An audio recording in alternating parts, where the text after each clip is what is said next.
Let's see. Okay, and we're live. All right. It is Friday, February 21st, 2025, and here we are in Fallout New Vegas. Yeah, probably, well, either the second to last time or the last time for this month in terms of for the streams for New Vegas, because next week will be the last Friday, the last day of the month, actually. Anyway, though, I was going to start this thing out with basically a little piece of information that I'm going to be making an addendum video on for the RepCon content. So basically, I know I've done this in the past, but I completely forgot about it when I was actually making the video for RepCon, and it is this. If you have a level 55 or higher science skill, you can interact with this navigation console. This character has only level 50, so let's up that a little bit.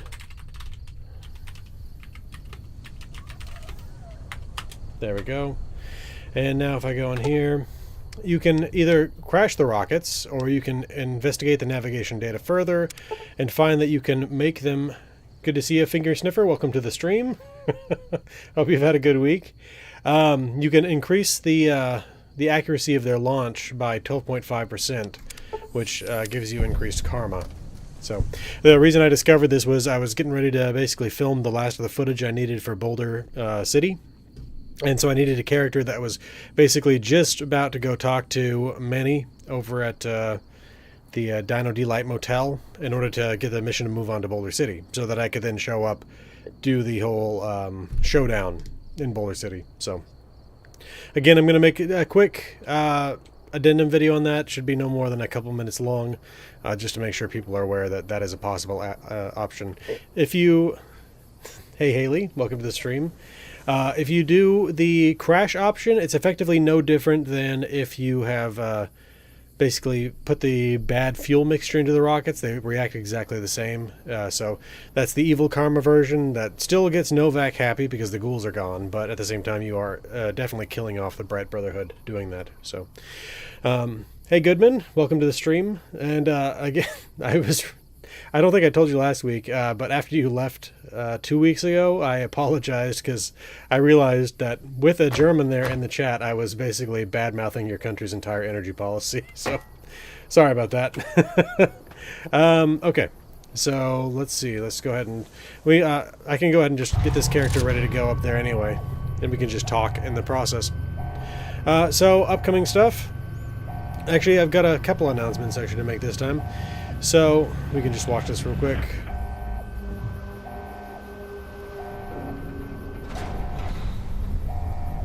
I've had a good week. I hope you have as well. It's been a very busy week. If you can... Yeah, you can barely see it there. This wall right here, I spent this week, a couple evenings this week, adding this sound dampening material to my walls here. That was a nice addition here. And it'll hopefully increase the sound quality in the videos. Basically decrease the odds that there's going to be some errant sounds getting in, and make it so that there's less... there might be even like a minor echo that normally would come from just having a plain wall next to me. Now hopefully some of it's getting diffused. It's these pieces of wood. Well, they're really like a composite material with a wood veneer on them. And then behind it's like a 1/4 inch thick piece of felt. So anyway, let's go ahead and... Can I fast travel from here? I'm not sure if I can or not. Cannot. Okay. Alright, we're going to head back down through the building. But anyway, so upcoming content, we'll do that first. Boulder City. That video will be released on Friday of next week. Again, that'll be February 28th. I was considering doing a video on Boulder City and the Hoover Dam combined, but as I've been following the passage of the courier, that would not make any sense because Boulder City is the next stop on the route, because we just did the 188 Trading Post. Should have mentioned that came out today if you haven't seen it. And so now on to Boulder City. But the Hoover Dam is actually significantly later in the story. That's where you go for the quest Arizona Killer, and for the quest you'll know it when it happens. You'll know it when it happens is the NCR side of things, Arizona Killers, the Legion side of things, both sides revolving around the arrival of NCR President Aaron Kimball, who was coming to visit the dam and basically like have like a show of force sort of situation, show of confidence in the troopers. And so on the Legion side of things, you're assassinating him. On the NCR side of things, you're preventing the assassination. But again, we're talking significantly later in the story. And the main reason that I was considering doing it is not simply because of their close proximity, because if I was to do that, then obviously I would also be doing... last week I said I would consider doing Helios 1. I definitely just do not have enough time for that, because I have to get started on next month's videos, and I still need to do a Surveil video. Oh, there we go. Let's get that open again. But I just don't have enough time to also do the Helios 1 video. I'd like to. A remake of which game in particular? New Vegas could definitely... I think it could use a remake. I would like to preserve most of it. Basically, I'd like the world to effectively work the exact same way, but I would love a graphical upgrade. Yeah, I'd love that for 3 as well. I'm glad they're talking about that for Oblivion. I do kind of feel a little bit bad for the Sky Oblivion guys. I've talked about that. You've got these people that have basically committed years to this project, and but at the same time, you know, it's like I've loved seeing that Bethesda has not attacked them for this, even though the rumors are again that they're going to be producing a Oblivion remake. And in fact, I believe that they were featuring the mod recently on Twitter, so, or X, whichever one you want to call it. But anyway, so I was considering putting together the Hoover Dam and Boulder City sites mainly because of the Battle of Hoover Dam, and we're talking the first Battle of Hoover Dam, because it involves both sites so dramatically. Obviously, the battle started at Hoover Dam and effectively ended in Boulder City. So I basically put together the full text of a script that included the full story of the first Battle of Hoover Dam, but I'm going to save that for a video on Hoover Dam itself, which will come later in the story. If you haven't heard me say it before, because I think I probably only said it during one stream,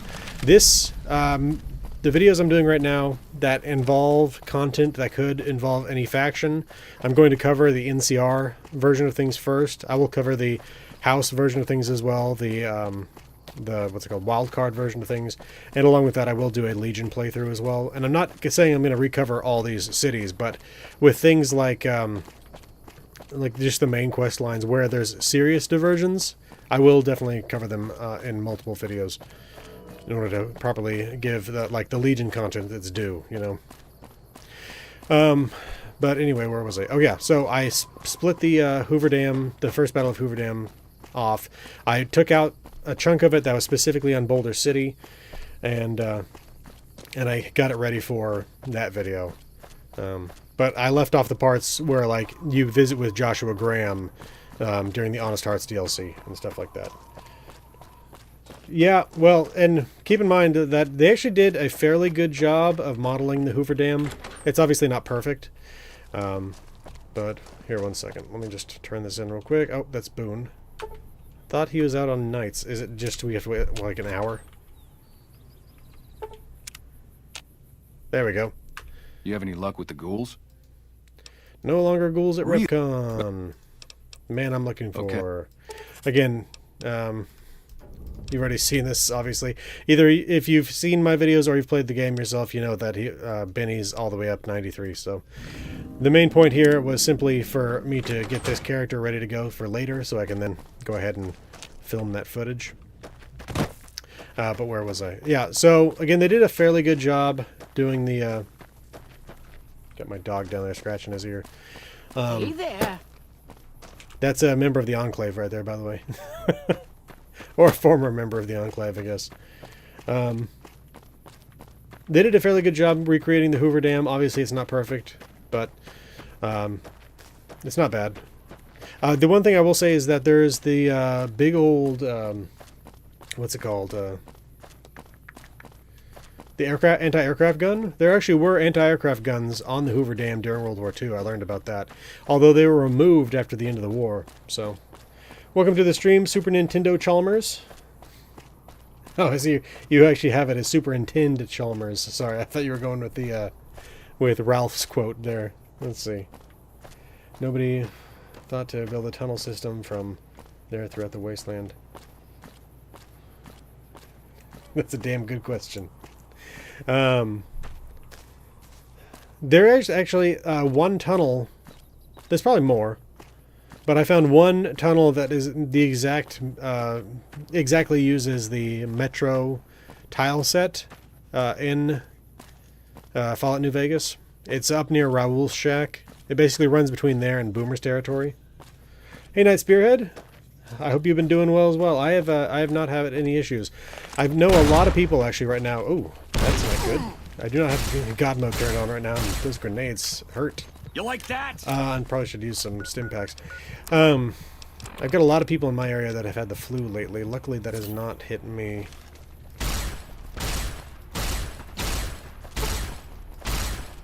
A lot of Vipers on this section of highway. There we go. Yeah, so again, I was considering merging the videos. I didn't end up doing that, and so it's just going to be Boulder City. And then we are going to start on Fallout 4 videos next month. The first one is going to be probably on the Gunners. There's still a few days left to vote in the poll if you're interested in voting as to which topics I cover. This is another Viper site, so let's keep an eye out here. Eldorado Gas and Service. By the way, a little note from the real world story of Boulder City. This land right here is part of Boulder City in the real world. They bought it back in 1995 to keep it from being developed. Now this entire lake bed is covered in solar panels, or a lot of it is, in the real world. Let me see though. Yeah, currently the poll though has the Gunners in the lead. And after that is Covenant, followed by Raiders of the Commonwealth. Nobody has voted for Jamaica Plain. There's that musician right over there. So yeah, likely the Gunners, and if you didn't catch it before, it's going to be actually 2 videos on the Gunners. It's going to be one quick one that'll cover the Gunners operations in the area around Nuka World, and then I'll cover the Gunners as a faction. Excuse me, I occasionally am letting out kind of a gurgle because I'm drinking carbonated water right now, and it's coming out. Anyway, so I will get this character over here and then stop. But again, so that's basically upcoming content for the next 2 months. After that, we'll of course go back to 76, and then Starfield, and then again June will be the month where I do some sort of user's choice sort of a thing, or viewer choice, I should say. Okay, I'm gonna stop right here and I'll save. And so this will be ready to go for later. Okay, so the other stuff that's coming up, and this is something that I've made a decision on fairly recently, and it's one of the things where it's like I've waffled on this back and forth over the past few years as to what I want to do going forward with this channel. And I've decided that I'm going to make a second channel. And so basically what I'm going to end up doing is this channel, Resolute Cartographer channel, will always have all of the lore videos and any guides that I produce. That's actually a decision the guide part is a decision I made within the past half hour. And so there's still going to be like 100-something videos on this channel. But what I'm going to end up doing is anything that's just a playthrough, like a walkthrough, let's play sort of a situation, I'm going to move that to the new channel. Oh, let's see here. I wonder how different the Fallout world would be if it was made in the modern day. Yeah, no, it's absolutely. It would be very interesting to see. It's one of those things where you have to always keep in mind that the culture of this place is. Yes, Dragon Age will be moved to that new channel. The culture of the world is such a defining aspect of the Fallout series. Like in the real world, if they made a post-war game like that, you wouldn't see anything like that right there with that art style. I mean, that's just such a specific to Fallout sort of a situation. That and just general architecture things like that. Like you got the futuristic, ultra modern architecture there of the Lucky 38 and stuff like that. But yeah, so so I was looking at exactly how much work it's going to be, and it's going to be a huge amount of work. I think I am probably going to leave the Surveil videos on the main channel, because I feel like that's kind of a raw lore sort of a thing. I still haven't decided on whether or not I'm going to move the Fallout 76 walkthrough. I feel like I have to. I feel like the only reason that I'm hesitant to do it is just because part of it is because there's so many videos. So I was checking on this today. I've got something like 620 videos on this channel. And effectively, if I were to move everything but lore videos, it would be something like 100 something videos that would be left on this channel. And we're talking like low after the 100. But I'm definitely going to be moving at the very least. I'm going to start by moving over the Mass Effect videos and the Dragon Age videos. Just because, and so the reason I'm doing this, and I was basically looking into this because this is something that has interested me for a while. And yeah, just a few videos. And it seems like it's potentially the case that because these walkthrough videos for things like Mass Effect and Dragon Age, because the view count on them is so low, that it effectively is like dragging down the average view count for the videos on my channel, which then leads to my videos potentially being basically shown in the algorithm less often than they would be otherwise. And so my hope would be that if I move the less popular videos to this second channel, I still want to do them because I still like talking about Mass Effect and Dragon Age and all these kinds of games. But if I move them to this second channel, then I can keep making those videos but not have it bring down the viewership of the lore videos. And because I put so much effort into the lore videos, I obviously want them to be seen by as many people as possible.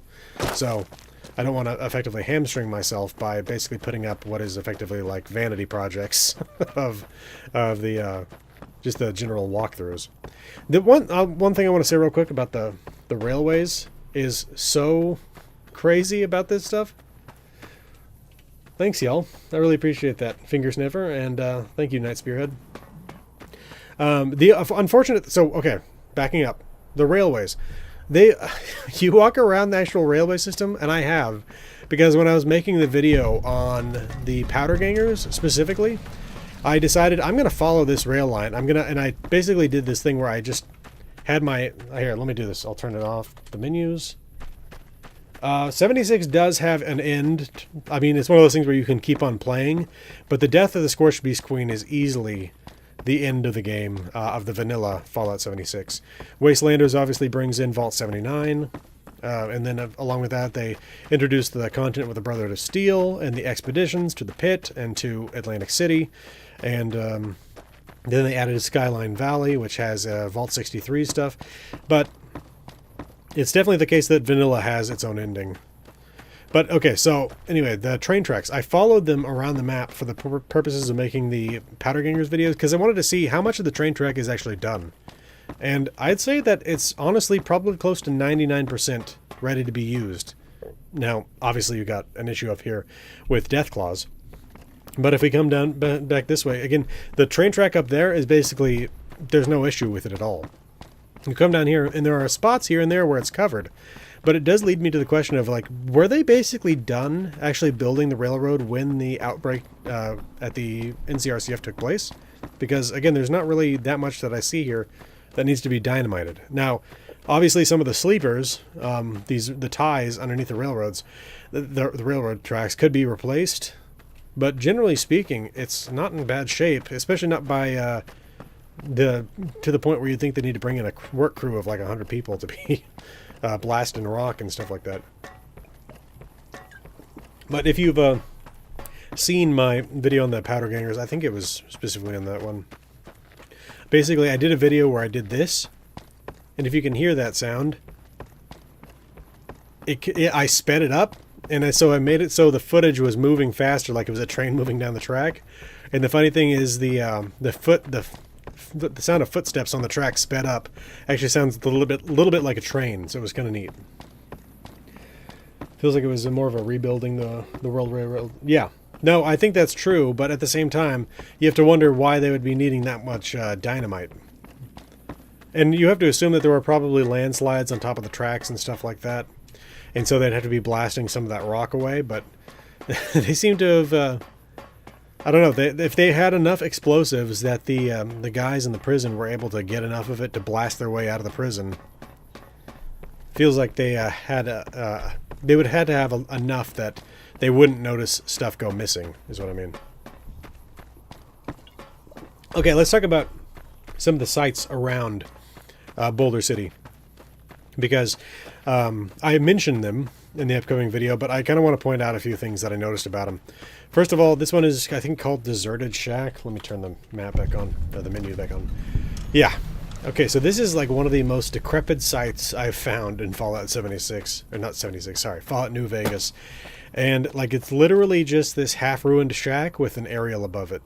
You come in here, there's a thing of healing powder and a radio and some tin cans, but that's it. Like, you got this bucket that is kind of hanging off the end of that post right there. This is all this is to this site. Now, I've seen that you can find a prospector here. I've never found one myself. But it's kind of crazy that this deserves a fast travel point. Like, we just discovered the fast travel point here. It's such a strange little thing. Let's head up this way to the next spot, which is the Mountain Shadows campground. Right up over this hill. So yeah, I'm in terms of the channel, I'm gonna keep moving. So basically, I've already created the channel. It's called Resolute Exploration, and I'm gonna be uploading the videos there because unfortunately, YouTube doesn't allow you to just transfer videos from one channel to another. So I have to upload them there. Luckily, I've still got them all stored on external hard drives, so I don't have to download them then upload them. But once I've uploaded them there, I've got them currently unlisted. I've got 6 videos up there so far. I was about to add like another 10 tonight. I was going to then, once I got them all in place, basically remove them from the old channel and then make them visible on the new channel. So again, Resolute Exploration. The channel does not have any videos currently showing on it, but it does have videos in it. So there's a few areas on the map where I'm like, why is that a fast travel point? Yeah. No, a deserted shack is definitely one of those points. So the Mountain Shadows Campground is an interesting site. You've got Sarsaparilla Star cap right there, Sunset Sarsaparilla Star.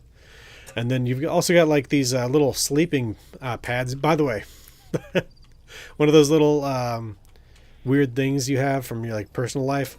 Looking at this thing, and like this reminded me of something from when I was a kid. Like these little sleeping pads that they would have in like a kindergarten or a pre-K sort of a thing where you take naps on them. That's what I always thought these things were when I first started playing the game.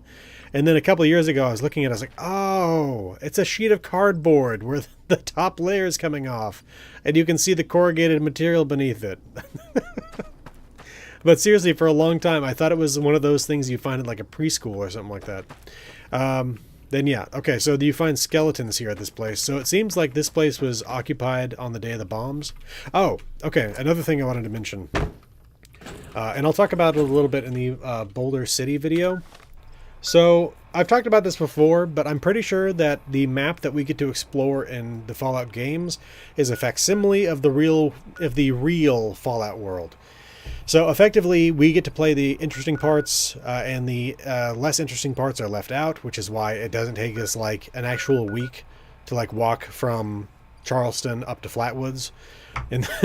But in the case of the Mojave, the interesting thing about that, and the reason why this was important in this circumstance, is that Nellis Air Force Base, which is up here in game, is hit a large number of times after on the day of the bombs.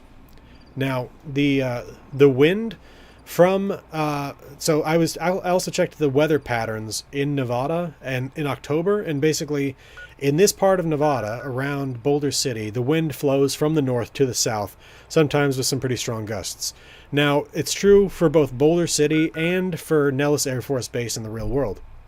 So if you look at this map and you see that Boulder City's right down here, Nellis Air Force Base is right up here, you get a lot of strikes at Nellis Air Force Base, then you're potentially going to have the fallout come straight down to Boulder City, because I don't think Boulder City itself was struck on the day of the bombs.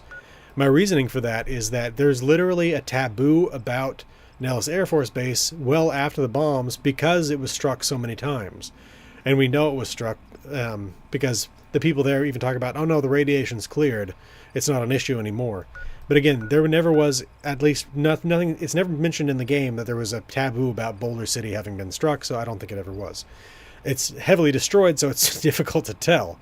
But again, the point here is that it could have easily been hit by the fallout from Nellis Air Force Base, blowing from north to south at that time of year. But here's the issue. In the real world, Nellis Air Force Base is actually down here. It's on the east side of Vegas. I think it's, let me pull up a map on my phone real quick. I think it's east and south. It could be east and north of the strip. Let me take a look real quick. The main point I'm saying here is that it's not directly north of Boulder City. Yeah, it is. There it is.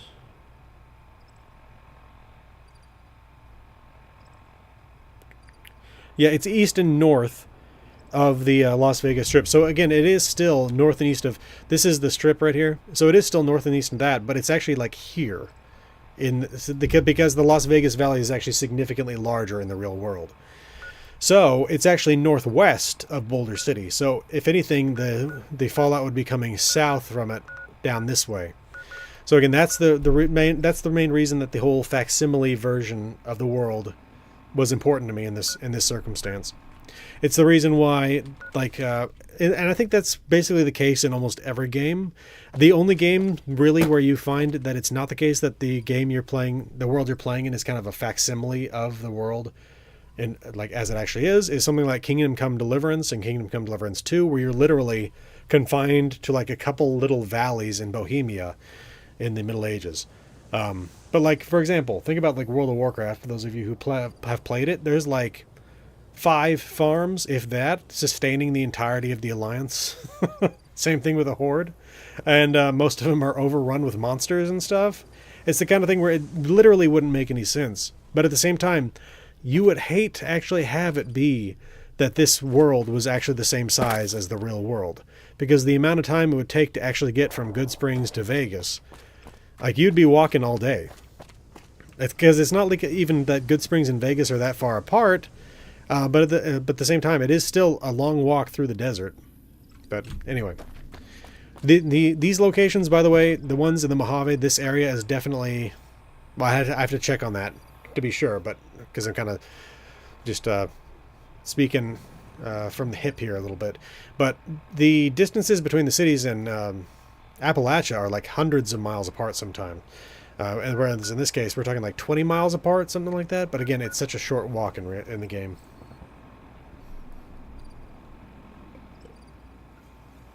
Yeah, I wouldn't be surprised if it was some sort of technical limitation, but I also wouldn't be at all surprised if it was simply because they kind of had to shrink the Las Vegas Valley in order, and when they did that, it ended up pushing this thing out of it. Yeah. Okay, Daggerfall, yes, but at the same time, I mean, Daggerfall is Daggerfall. And from what I've seen, Daggerfall is something like the size of Europe. But I mean, it's not like we're going to pretend that Daggerfall is anywhere near the level of detail as even something like Fallout New Vegas, right? So anyway, Mountain Shadows Campground. Looks like people here died on the day of the bombs. Exactly where the fallout came from that killed them, or if maybe they took the easy way out on that day, I don't know. What about the UK? Well, my understanding is Daggerfall, the actual map, in terms of square kilometer size, is effectively the size of all of Europe.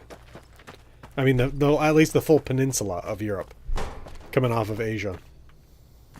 All right, so we're actually pretty close to, yeah, right there, Ranger Station Alpha, which has an interesting part to play in the story of Hoover Dam, Boulder City, and all that, and the war between the NCR and the Legion. Let's get right up here. Cyrodiil was actually originally supposed to be a jungle.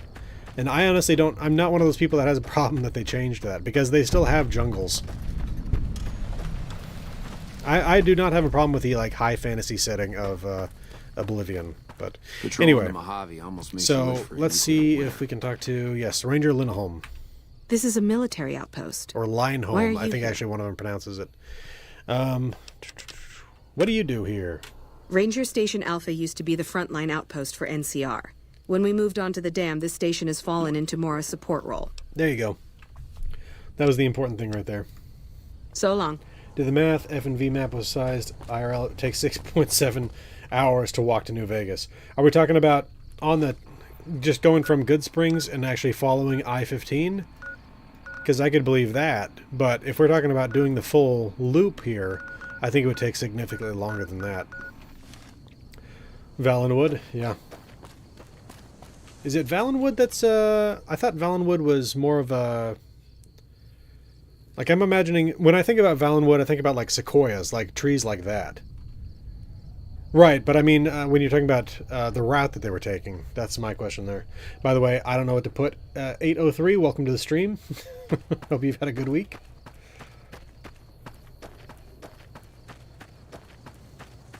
Is it... no, elsewhere is desert. Black Marsh is marsh, but I also kind of imagined it to be kind of a jungly marsh sort of a thing. Okay, so is it just a straight shot from Good Springs to Vegas? Is that what we're talking about? Anyway, I've got to actually be careful here, because this is dangerous here. Yeah, but there's multiple types of rainforests. Let's see. Like, uh-oh, out of ammo there. We've got creatures from the Black Lagoon attacking right now. That's not what they're actually called, obviously, but that's what they look like, so. Lake Lurks.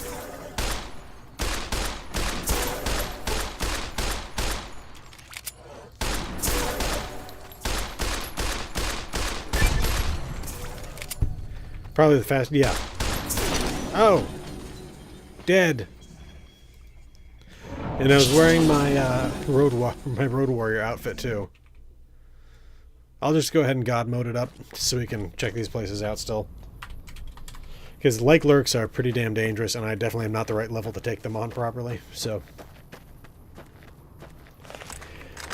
So yeah, in terms of rainforests, like you've got tropical rainforests, but then you've also got rainforests like the Pacific Northwest in the United States.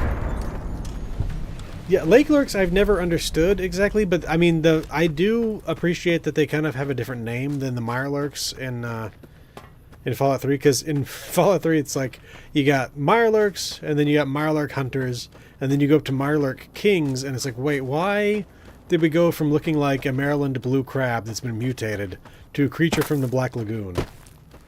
Good to see you, Goodman. Hope you have a good weekend.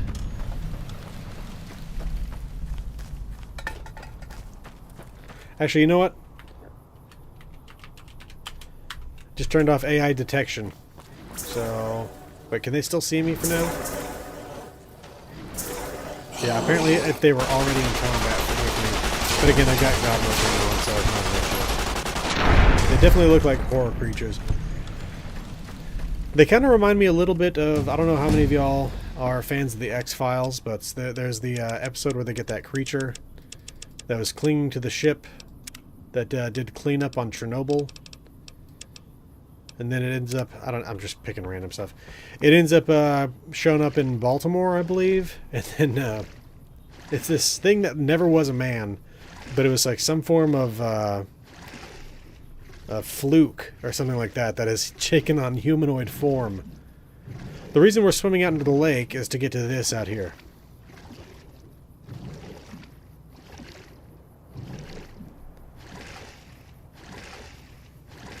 I'd never been out here before I started making this video. And then I was checking the map and I was like, wait, what's this fast travel point in the middle of the lake? And the part of the problem here is you can't see this thing from the shore. Again, I've got AI detection turned off. That's why they're not bothering to attack us right now. Scavenger platform. Let's take a look at the map. Right out here, right in the middle of the lake.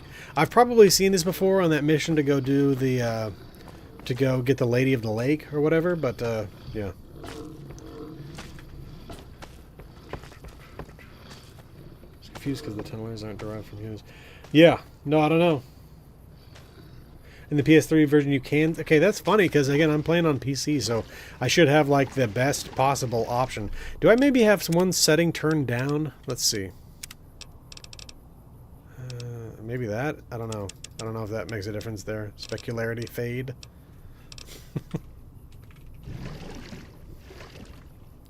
But anyway, so let's get back to covering things in game. X-Files is great for a time. Can't rewatch though. Why not? Cigarette smoking man. Of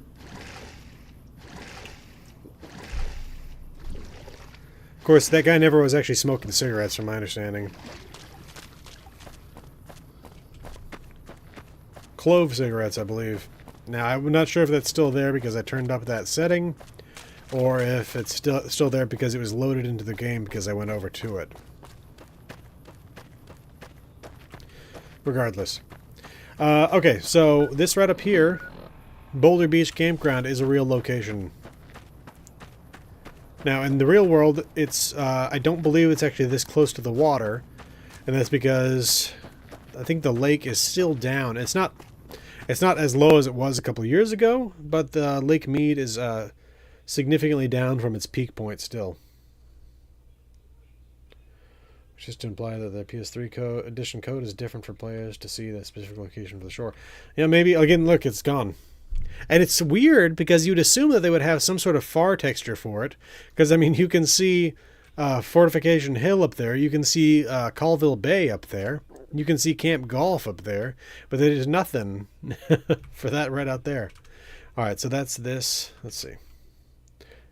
Oh, your headcanon has it as cigars. It's Morley's, the television show version of Marlboro. I never really understood why that was, if they didn't want to be accused of like promoting the brand or something like that. It's the same sort of thing where you like see somebody eating a cereal in a television show and they've literally just put like a piece of tape. Like let's say it's a box of Trix. So you got like a red box. And so they've covered up like the R. And so it says like Tix on it or something like that. But again, it's like, nope, that's not Trix. Anyway, yeah, later I will be filming over here. But for now, we're heading to Ranger Station Delta. I did all the content at Camp Forlorn Hope as well, just because I went into the Bighorn Saloon, and there's the gentleman in there, Ike, and he talks about, when you talk to him about the concrete plant, he says, oh yeah, they're using that to build bunkers up and down the river, but I think it's too late for that.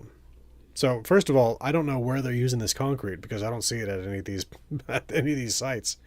But, secondly, in talking to him, I was thinking maybe if I've actually helped out at Camp Forlorn Hope, have dealt with Nelson, then maybe he'll be like, oh, but you know, recently things have turned around. No change to that.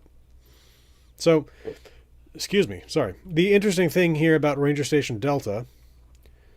My headphones turned off like a minute ago. I hope you all can still hear everything here. Can you all still hear stuff in the game? Because my headphones glitched, and so I've lost the ability to hear anything in the game, but you all let me know. If it's a problem, I can restart the game. I'm hoping it's just I can't hear it and you all can. So, again, I've got my AI detection turned off, so this won't be an issue, but I hadn't found this until recently. But Ranger Station Delta, set up here. Can't hear it. Okay, well then I will restart it. Why can I not? Oh, because I got this open. Let's save here.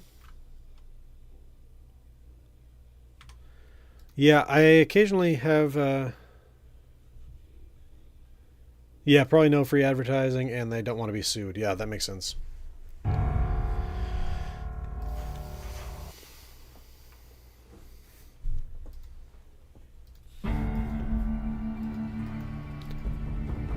I can hear it now. I'm assuming you all can as well.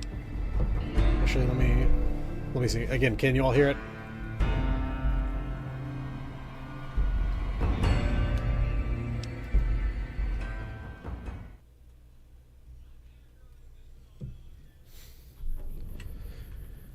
All right, here we go. I'm going to... Okay, good. I'm going to, again, turn off detection. And turn on God mode again, because we'll be on our way again soon. And here we go. Ooh, oh, jeez. There we go. All right, so again, above ground, we got the ruined house, we got the tent, and they're sitting here overlooking what is in the real world Boy Scout Canyon. That's what this is called down here. Basically just watching to make sure that the Legion doesn't hit Hoover Dam from the south. This little thing, though, is interesting. Because, while it seems like they got this kind of scant outpost up above, you come down in here, they've got a little store area, and then they've got the lounge. They're playing pool down here. I just thought that was pretty funny. And it's kind of neat, too. They've got a real drawing of the Hoover Dam here. Yeah, There's a bunker here at Ranger Station Delta. And so you can see the Arizona side of the dam, of the Colorado, I mean, and you can see the Nevada side of the Colorado, and then the dam itself, and you can also see on here the lower coffer dam and the upper coffer dam, and you can also see the tunnels where where they were able to divert the water. So, Rangers are Boy Scouts confirmed, yeah. Well, they do wear the campaign hats, which I think Scoutmasters used to wear a lot. Let's see. Okay. Next side up is actually Camp Forlorn Hope. And I think I had issues climbing this hill last time, so I might have to clip up it, or turn off clipping and climb it improperly. Let's see. Just because I don't want to actually have to go all the way around, so yeah. There we go. Alright, so Camp Forlorn Hope, built on the real-world site of Forlorn Hope Springs, which is why there is a spring here, and it's the reason why the camp is here. It's because it's set up on top of a real-world spring. You can find this spring northwest of real-world Nelson. There's the spring water there. So that's the entire reason for the name of the camp, and the reason the camp's here is because of the spring water that's available out here, basically in the middle of nowhere. Next, let's see. Well, yeah, you can't really see it right now. And this guy hadn't apparently been close enough to Boulder City for it to count to get that fast travel point. Let's just go ahead and clip up the walls here. The next little site we're going to check out is the Cazador Den. There we go. Now, it's entirely possible that I'm going to hit an invisible wall here. Luckily not. Let's see. Okay. Alright, yeah, so there's the El Dorado Gas and Service, which again is a Viper Den. And along with that, potentially you can get hit by Legion or NCR assassins. I think NCR assassins. You know, I've never worked with the Legion enough to be attacked by like a Ranger team, but I'm pretty sure that's also a thing.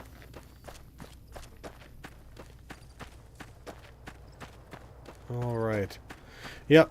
You know, the funny thing is, when I came to film this, there were no living Cazadors at the site.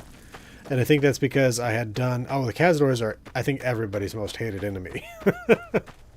When I came up to film this site, there were no Cazadors here at the time. I think I'd actually killed them off in the process of doing the Forlorn Hope quests. So we've got an Adventurers pack here. But, anyway. So yeah, Cazador Den. And then the other two locations... I'm sure there's a few. Oh, it's not letting me fast travel because of the enemies.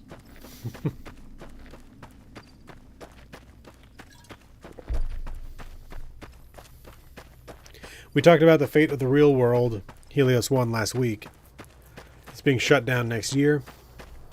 But, like I've said before, Helios 1 is actually a combination of two real-world power plants, which is the Ivampa Solar Electric Power Generating Station, which is 3 power plants that look like that. Mainly by that, I mean the tower surrounded by all the panels. And like I've said before, those are mirrors in real life. But it's not just based on that. It's also based on the real-world El Dorado solar power farms that exist out here. There are just hundreds, if not thousands, of solar panels that are all over the actual real-world dry lake bed out here. Yeah, RIP Helios 1. I am looking forward to covering Helios 1 at some point in the future.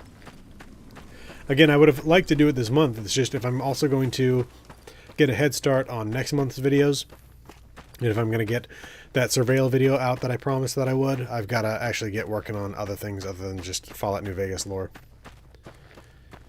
So, that and... what's it called? Mojave Outpost and the companion quests are all going to be videos that basically go into a list that we have to cover at some point in the future. Yeah, fantastic. Oh, fantastic. God, I am really hoping that he's in the Fallout TV show for season 2. And people, I've There's supposed to be Macaulay Culkin is supposed to be an actor in season 2, and it seems like it'd be a great role for him to be fantastic. Okay, so the El Dorado substation. I looked into this one a little bit more, and the reason why I didn't remember doing anything with this is because it's specifically related to the Wild Card and Mr. House quest lines, and it's been years since I've done those. And specifically, you're coming in here and basically running power, because this basically determines where the power runs. It either runs 95% to California and 5% to New Vegas, or you come in here and you rearrange it to basically give New Vegas more power than it could ever need. So that's what that little site's all about. Then the other sites are that are around Boulder City are sites that I've actually already covered, which are sites like Vault 11, which is right up over this hill. And now, as of today, the 188 Trading Post, now another site that I've covered. So, moving ahead with Fallout New Vegas in terms of sites we have to cover and what have been covered. Yeah. New Vegas, and the fun thing is, like, you even talked to Mr. House, and he's like, yeah, 5% of the dam's power is all the dam really is all we really need here. But I think for him to do his like really large scale projects, he would need all the power it can provide. By the way, one other thing about that, and speaking of like water levels in Lake Mead, I was just realizing I didn't need to kill that ant. It couldn't see me because of got detection turned off. But anyway, speaking of water levels in Lake Mead and power production, the lower the water level, actually the less power Hoover Dam produces, which just makes sense because there's less force pushing the water through the turbines. So actually it's been producing less water over the past few decades than it did in the past. And I was trying to basically see if I could figure out how much water it would be producing now, and I'm just not sure. Ever see Vault-Tec in a playable form? You mean like as a faction we can join or something like that? I'm not sure. I'd like to think so. Just because like I was actually hoping for a long time that we would see that in Fallout 76. That basically we'd be working with the Overseer of 76 and the security team to do things. But unfortunately it didn't turn out there. But given that they have basically confirmed with the Fallout TV show that Vault-Tec is still around as of the 2290s, then yeah, I think we can assume that at some point we're going to see see Vault-Tec again as an actual faction in a game. At least I wouldn't see there being any reason why that wouldn't be the case. Not unless we see something in the second series, the second season of the Fallout series where it is gone. Yeah. Yeah. I'm definitely looking forward to seeing what exactly is going on with Barbara and Janie.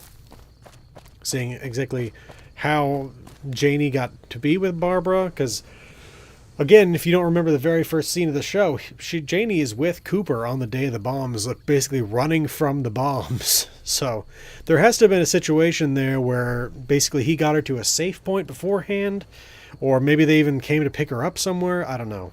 So we'll see. To place Nuke and Vault for revenge, yeah. That's interesting. What's going on over there? The security guard for the gunners, for the Gunrunner's Arsenal. I'm sorry, Gunrunner's Arsenal is the piece of DLC they added to the game. The Gunrunner's guard, though, was just hanging out with Ezekiel for some reason. I'm not really sure why.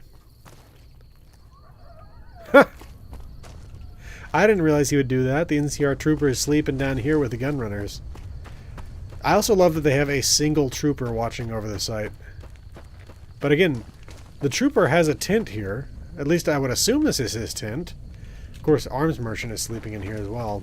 So, let's see. What else, though, to tell you all about?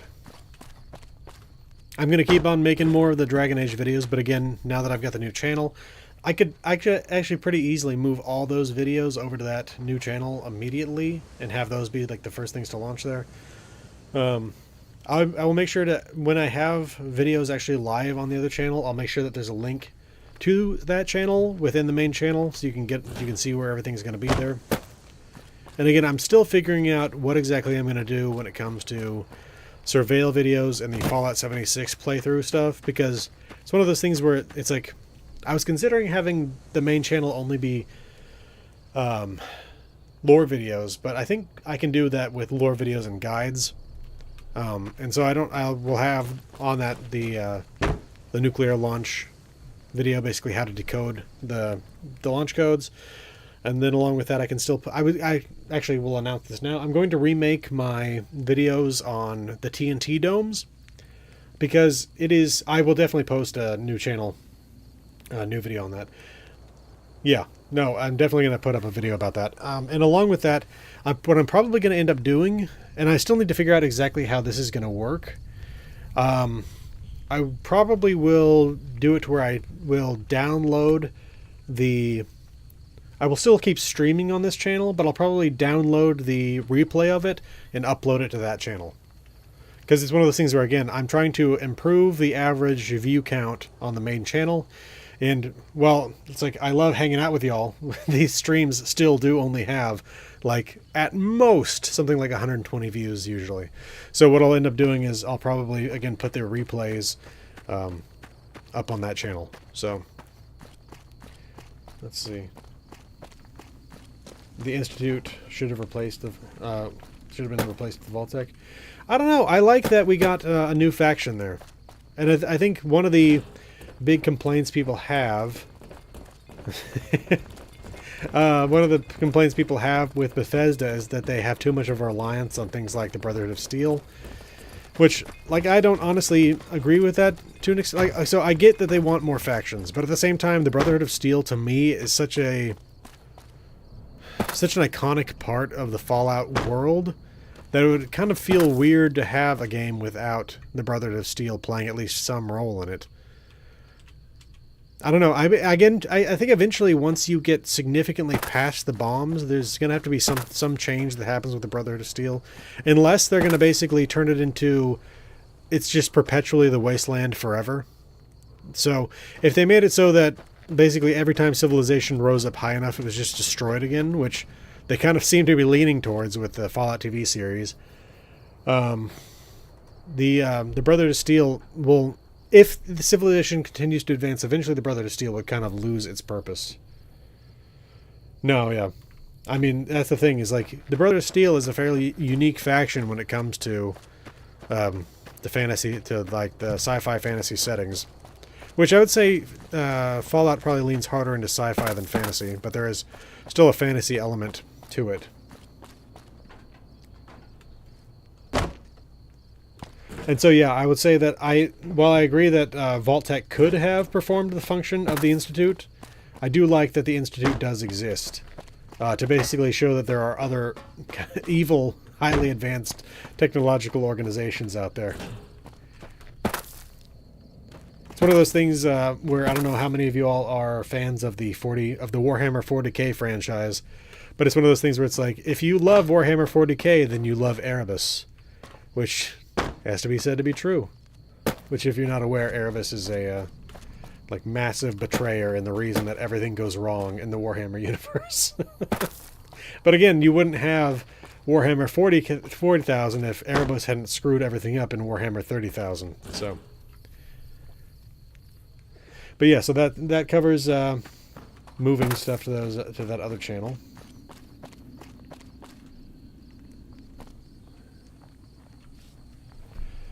Okay, sorry. Here, let's see. I liked the BOS because of the fantasy element. Yeah, no, and if you're unaware, the Brotherhood of Steel is very much based on the ideas of, like, back in the Middle Ages, back during the Crusades, they had monks that would train. So, generally speaking, monasteries were basically libraries where they were preserving the knowledge of the Roman Empire during the time when basically there was literacy dropped down significantly and all that. It's one of those things where people are now kind of questioning whether or not you should call it the Dark Ages, just because, like, it's hard to tell exactly how dark the Dark Ages were. But it's one of those things where... sorry, 1 second here. Got a text here.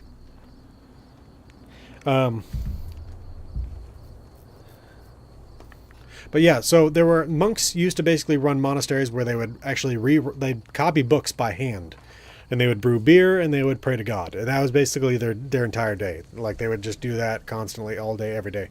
Then they developed the societies of warrior monks, where these guys were brewing beer, but instead of doing things like copying books again, they were training, and so they became these elite forces that then got armored and were the things like the Knights Templar and Knights Hospitaller. And so that is kind of what the Brotherhood of Steel is based on, because you've got these guys that are literally there keeping the books of the Roman Empire from crumbling to dust, and at the same time they're also trained and they're wearing heavy armor and they're going out into combat in order to protect the routes of pilgrims and stuff like that. So that's kind of the origin point for the Brotherhood of Steel. But it is one of those things where it's like, in terms of like post-apocalyptic versions of the world, they're kind of a unique thing.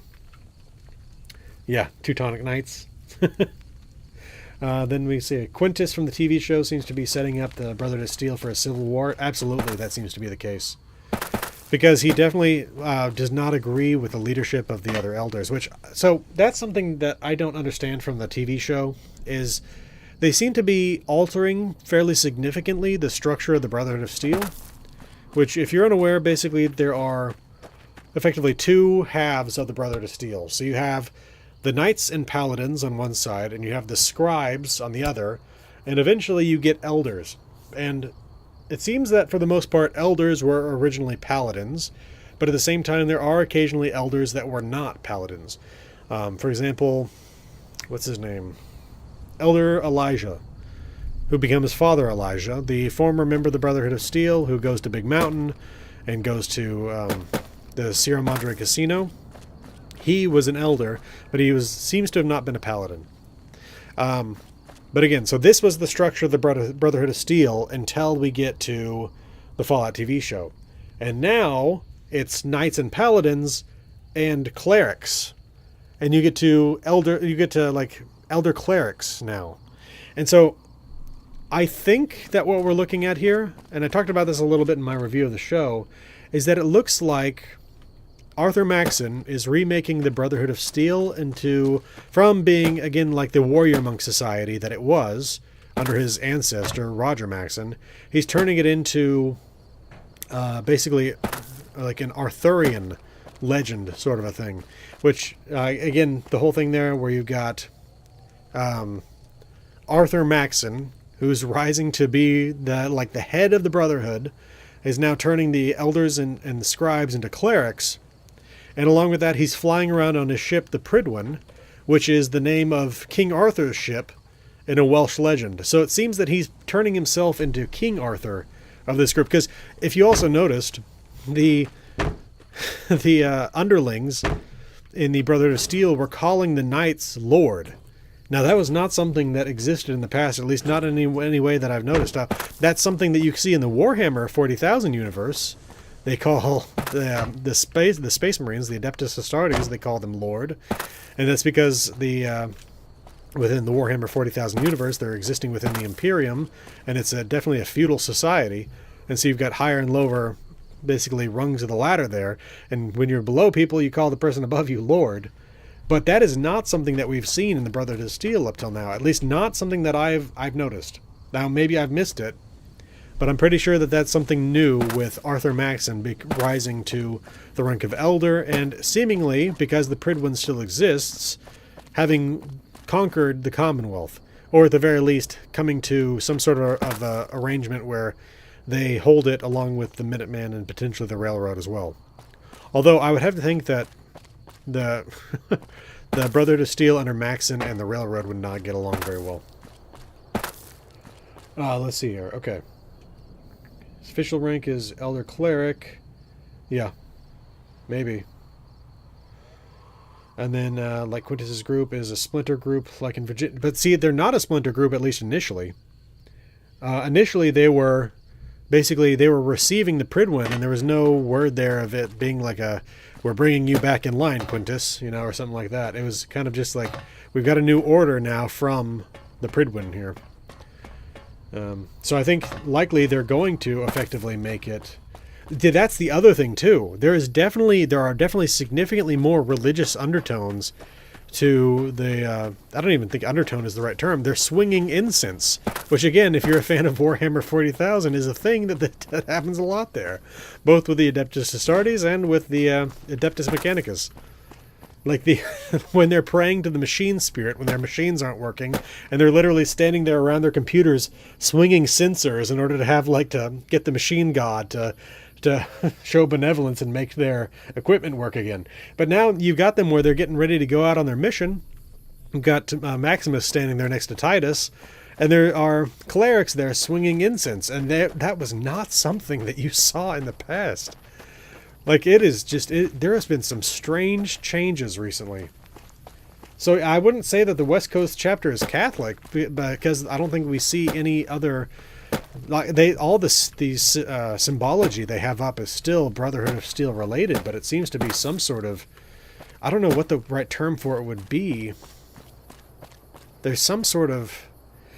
worship of technology, almost. They've always kind of had a little bit of a worship of technology sort of a thing, but it's never been so overt. Yeah. Latin Catholic incense. Okay.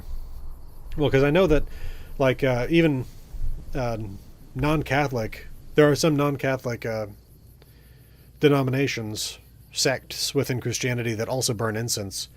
I grew up Episcopalian, and I know that basically at, like, high-level Episcopalian services, they do still swing incense.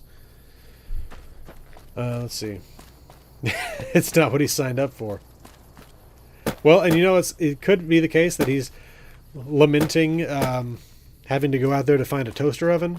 And it also could be the case that he is talking more about the Brotherhood having significantly changed recently. It also definitely is different that the Brotherhood of Steel now has the squires... like running after their knights into combat. That was not something that I feel like we've seen before. At least, like, if you will go to the Capital Wasteland, you don't see any unarmored squires chasing after their knights as they're fighting their way through the ruins. No giant sacks of material on their back. I did like somebody pointed out that when Titus says, "Do you know what a toaster can do?" And somebody puts up the toaster from Old World Blues that's talking about, like, incinerating the entire world. I thought that was great. It is one of those rare circumstances where, yeah, there actually are toasters in the Fallout universe that are significant pieces of technology. Oh, man. Let's see. I'm trying to think if there's anything else we need to discuss this week. So I've not had a chance to play many other games this week, because again, if you missed it earlier, I've been putting up this soundproofing material over here on the walls, little sound dampening, to hopefully increase the quality of audio in the videos. I have played a little bit of Helldivers 2, which, if you're unaware, there's currently a big event going on there. But I know a lot of people have been enjoying Avowed, and then there's a lot of people that have been hating on Avowed. I don't personally have time to play Avowed, and I'm also not inclined to pay $70 for a game through the standard edition of a game. I hate the fact that we're going towards this. So at some point, I'll probably end up playing it when it goes on sale, but I don't know. I've seen both good things and bad things about it. Like, I've heard a lot of people praising parts of it, but then I've also seen videos where it's like the NPCs literally don't react to you when you shoot at them and stuff like that, which is strange. To identify the kind of incense. Okay. Yeah, interesting. Well, and keep in mind, it's probably not Bethesda or Prime Video that's... So, that's the question, though, is like, how much of the changes to the Brotherhood of Steel are coming from Bethesda, and how many of them came from, what's his name? Nolan, the director. Because I don't think we know exactly how much of it... Because we know that the stuff that's in the TV show is canon. We know that they had a lot of meetings. So it could well be that Bethesda told them, yeah, no, the Brotherhood of Steel... In fact, I would have to assume that Bethesda had a part to play in that. Because, I mean, that is such a massive shift in such a pivotal organization, iconic organization within Fallout, that I feel like they would have to have been behind those changes. So yeah, if they are the ones making the change to use that Catholic incense, that would definitely be interesting.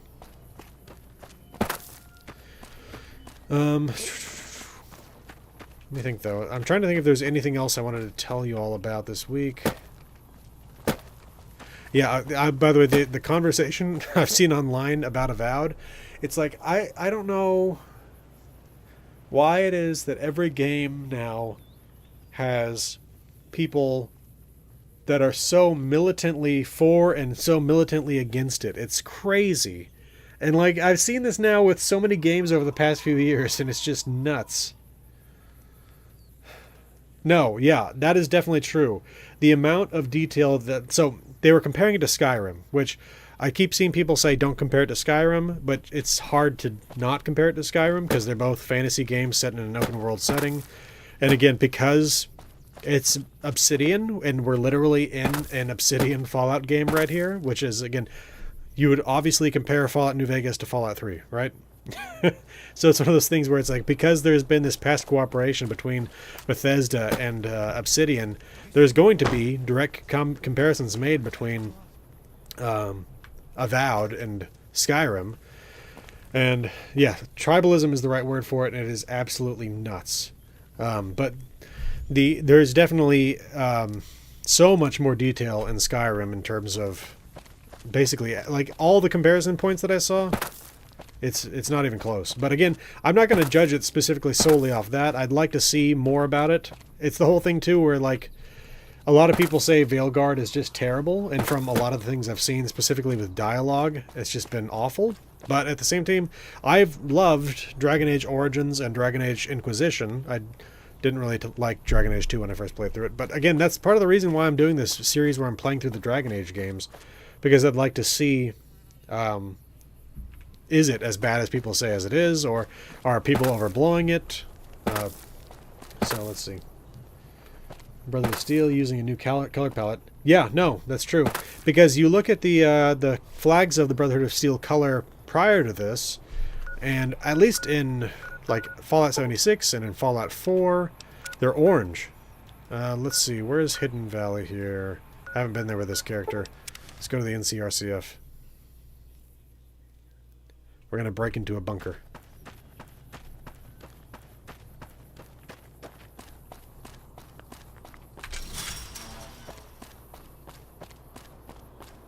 But yeah, just the fact that, like, you can't shoot NPCs in town. You can't shoot animals.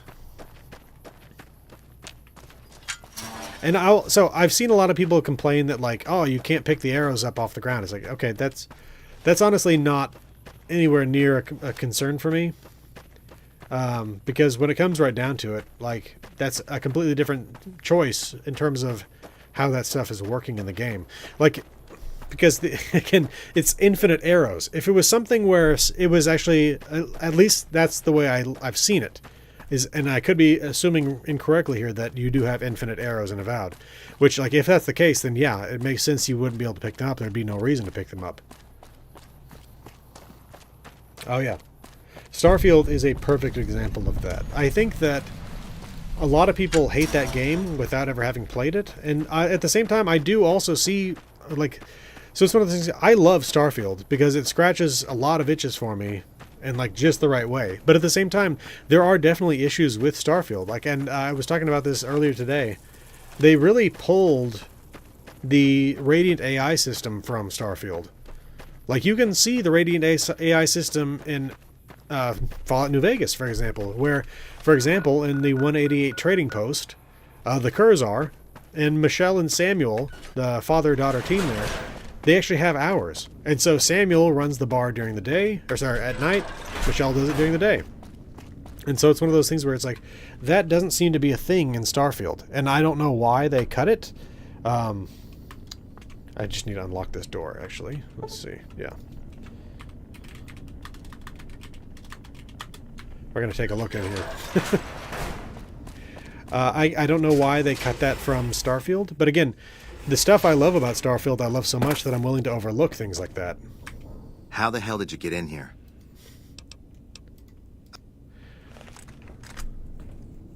Oop. So yeah, we got yellow, gray, and black. And I think his robes are blue there, so yeah. Or is it? Yeah, I don't know what to put. 83. Yeah, you're right. Blue, gray, black, and also yellow. Whereas, again, the Brother to Steel in the Fallout TV show has definitely got a lot more red to it. I think that the change in leadership is entirely Elder Maxon, and I'm hoping that we'll actually see him at some point. The Mojave Brotherhood's flag here, is that what you mean? I do like it too. I also like their symbology here. This, I think they've used elsewhere. I think that's the, yeah, that's the Chinese sword. The Chinese officer sword. I just realized that.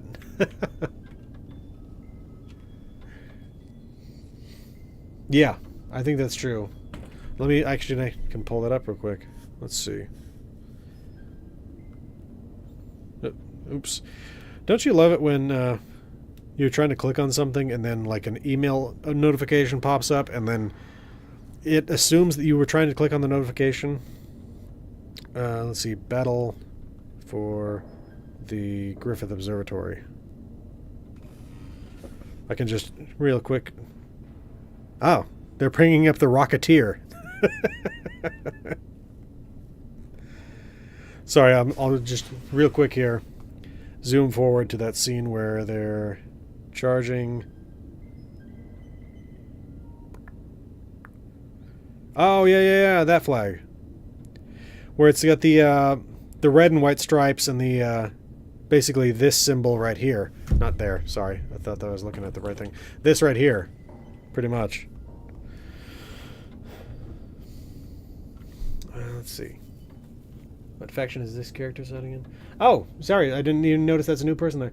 Rihel Redden, welcome to the stream. This so this right here, I'm just doing for the stream right here. We're looking at the bunker to see what the colors of this version of the Brotherhood of Steel are.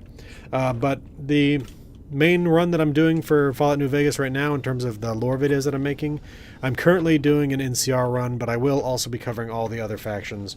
So, let's see. When you say change in leadership, you mean the Lost Hills chapter, like an internal change, where most, if not all, the old leadership has changed since. So, the West Coast, I feel like I saw something here. Somebody else was talking about the West Coast Brotherhood being unstable. And I feel like I was going to talk about that, then I missed it. I don't know. I feel like I saw that somewhere. Either that or I was thinking it.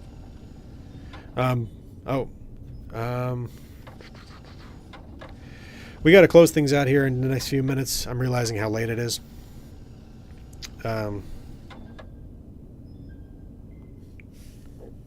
One second. All right. Yeah. So the Fallout. So in Fallout 3, yeah, basically the East Coast Brotherhood is effectively shattered off the West Coast Brotherhood. The West Coast, if you're not aware, by Fallout New Vegas, they've been fighting the NCR, which they've not been doing well, because it's one of those things where it's like in the Battle of Helios 1, they lost, but they still did something where they killed something like 20 troopers for every paladin that dropped. But it's one of those things where the Brotherhood of Steel doesn't have the numbers to sustain a war like that with the NCR. And the NCR, they have also had the problem with Father Elijah, basically screwing them over at the Helios 1 power plant and then running off to Big Mountain and the Sierra Madre Casino.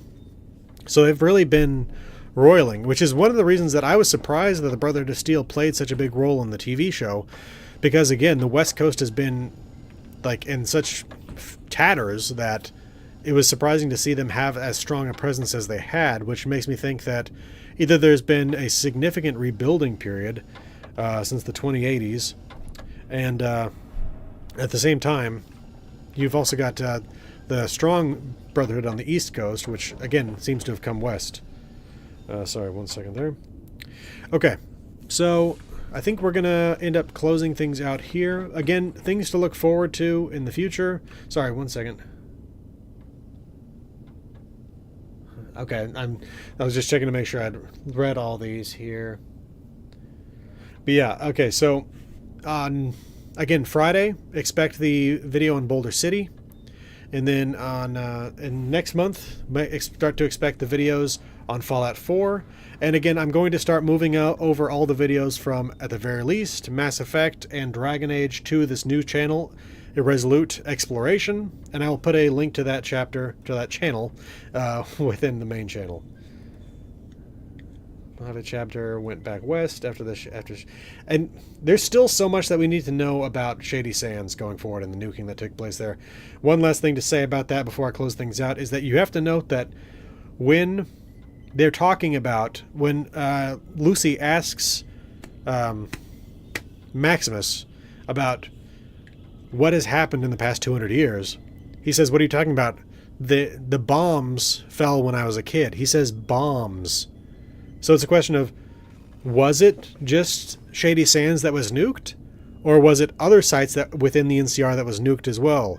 Was this a situation where, what's his name? Gosh, it's been a while. Kyle MacLachlan, the overseer of Vault 32. Was it 33? Yeah, 33. I cannot remember his name off the... Hank McLean? Yes. Did he end up nuking multiple additional NCR cities? Was it just Shady Sands that got hit, but did they also hit the hub? You know? So we're going to have to find out in... oh, this guy's naked. I did not realize... Oh, right, because they took everything when they pulled him in here. They very well could have nuked the entirety of the NCR. We don't know. We're hopefully going to find out more in the second season. But anyway, again, you know what to look forward to for next week and what to look forward to for next month. Again, I'm creating this new channel. I'm going to be moving my Mass Effect, Dragon Age, and potentially some other videos onto there. And again, I'll put a link to that in the channel. So I hope you all have a good week and a good weekend, and I will see you all next Friday. It was great to hang out with you all. It's great to see you all.